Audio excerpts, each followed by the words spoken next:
Alright, so I've had to re-record this video like 3 times. Something's definitely fighting this video getting out there. But this is a trauma release exercise that I recently learned.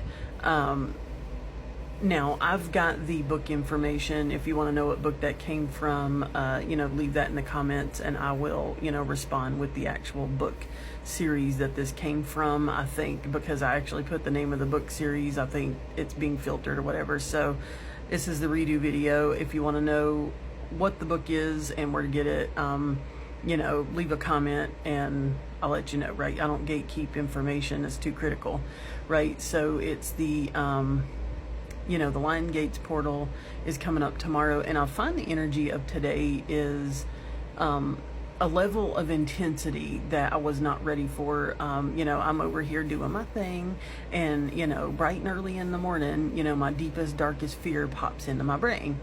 Well, I'm like, okay, I can either let this energy control the day, or I can explore where that trauma is coming from. Now, this is a trauma release exercise to deal with the root cause of an issue that is blocking your manifestations, literally, and among other things, right?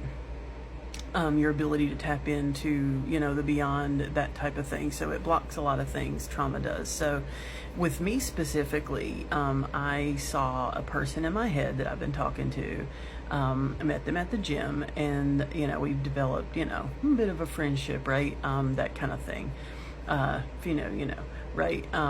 Well, I saw this person in my head talking to someone else. Now, I'm very psychic, so I don't know if that's a fear, a psychic impression, or, something, made up in my brain. I don't know, but the human brain does not know the difference, literally. It's the same adrenaline process that kicks in, right? It's the same trauma response that kicks in, whether it's a real psychic impression or a fear.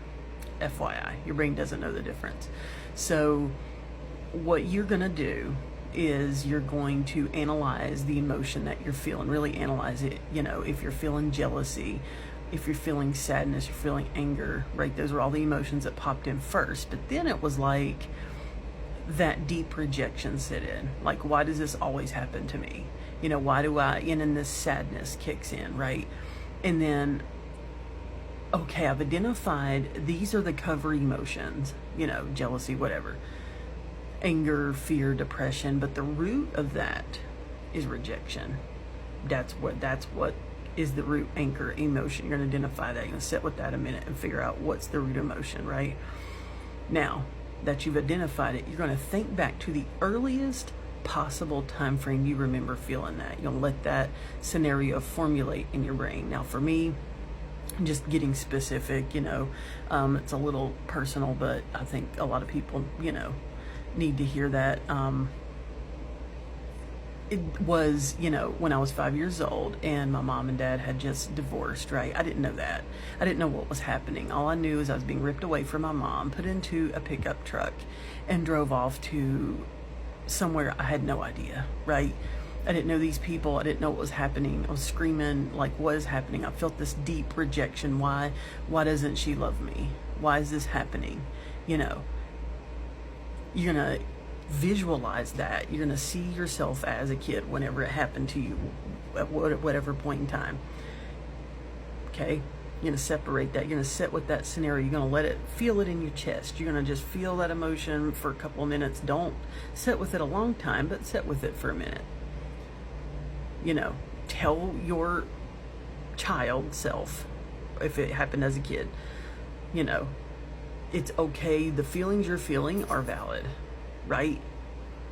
Now that you've acknowledged that, you're going to take that and you're going to release it back to source. Now that could look like you encompassing it as a bubble, or it, whatever that process is for you. You're going to send it back to source, God.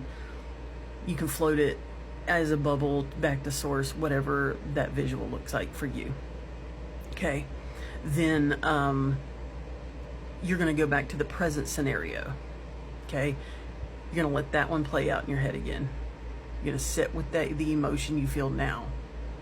Same process. Sit with it a minute, feel it, acknowledge your feelings are valid. However, you're going to take it, encompass it, in a bubble and send it back to source, God. You can do a bubble, cloud, float it out into the sky, whatever visual works for you, whatever process works for you, right? Float that, right? And take a deep breath in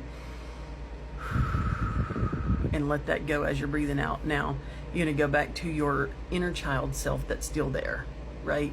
You're going to hug them. You're going to acknowledge them, say, hey, the feelings you felt were valid. It's okay, and you're going to feel that release. You're going to hug yourself as a kid visually in your brain, and you're going to absorb that inner child back into yourself, right? Then you're going to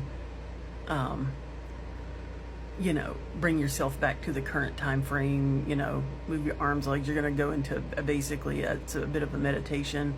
I hope that helps for the Lionsgate portal. If you really want to manifest, start dealing with some of those really deep traumas. The energy's there. It just popped up. I'm over here in the middle of being beat to the wall, busy, and all of a sudden, have your deepest fear this morning. Here we go. And I'm like, you know what? I can deal with this. I know how to deal with this. I know the exercises, right?